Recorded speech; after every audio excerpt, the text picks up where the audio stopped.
Bapak Ibu yang kekasih Kristus, kembali kita bertemu di dalam Sabda Sadik hari ini. Sebelum kita memulai untuk merenungkan firman Tuhan, kita akan berdoa terlebih dahulu. Bapa, kami bersyukur, terima kasih atas hari yang baru yang Tuhan berikan kepada kami. Kami mau Tuhan menyerahkan seluruh kehidupan kami ke dalam tangan Tuhan. Sebentar kami mau belajar daripada firman Tuhan yang boleh menjadi kekuatan dan menjadi penopang di dalam kehidupan kami. Roh Kudus, tolong kami untuk kami boleh mengerti apa yang Tuhan rindukan melalui firman-Mu di pagi hari ini. Terima kasih Bapa, di dalam nama Yesus Kristus kami berdoa dan kami bersyukur. Amin. Firman Tuhan yang akan kita baca di pagi hari ini terambil di dalam Roma 2 ayat 15. Saya akan bacakannya.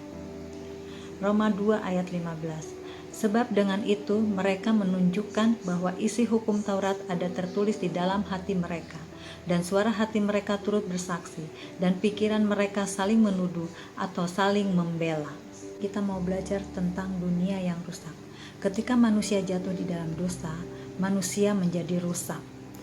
Dan saat itu manusia tidak dapat menikmati lagi segala sesuatu apa yang diciptakan Allah secara sempurna.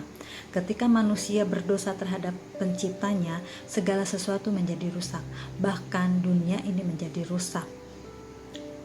Manusia masih dapat menikmati apa yang diciptakan oleh Allah, tetapi kenikmatannya sudah terbatas. Di dalam Roma 2 ayat 23 dikatakan, semua orang telah berbuat dosa dan telah kehilangan kemuliaan Allah. Di dalam Roma 6 ayat 23 dikatakan upah dosa adalah maut. Pak Ibu, karena kesalahan manusia, karena dosa-dosa manusia, kita manusia tidak dapat menerima keselamatan kekal itu. Hukum Taurat menunjukkan dosa dan kesalahan manusia. Kita merasa tertuduh dan kita saling menuduh. Tetapi Yesus datang ke dunia ini membawa pengampunan bagi orang-orang yang beriman dan percaya kepadanya.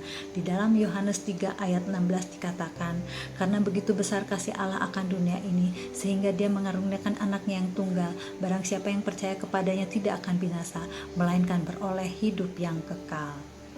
Ada beberapa makna hukum Taurat bagi manusia.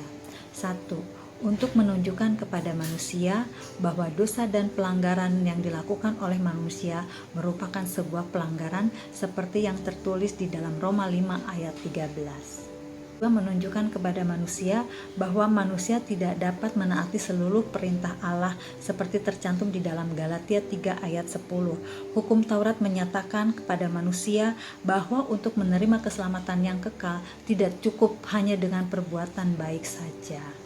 3. Untuk mempersiapkan manusia kepada keselamatan kekal melalui iman kepada Yesus Kristus seperti tercantum di dalam Galatia 3 ayat 25, dan bukan karena perbuatan baik manusia. Saudara-saudara yang kekasih Kristus, saat ini kita mau mengingat kembali kalau bukan karena kebaikan kita diselamatkan dan menerima kekekalan itu, tetapi karena kasih karunia Allah kepada kita sehingga kita layak mendapatkan kehidupan yang kekal itu. Dan Tuhan mau saat ini juga supaya kita boleh memberitakan kasih karunia itu kepada dunia yang belum mendengar dan belum menerima Yesus sebagai juru selamatnya itu. Sehingga dunia semakin dipenuhi dengan orang-orang yang percaya kepada Yesus dan kemuliaan Allah nyata di dalam dunia ini. Dan kita mau supaya setiap hari dari hari ke hari kita semakin bertumbuh di dalam pengenalan kepada Tuhan. Dan saatnya nanti kita boleh disempurnakan. Amin. Tuhan Yesus memberkati. Shalom.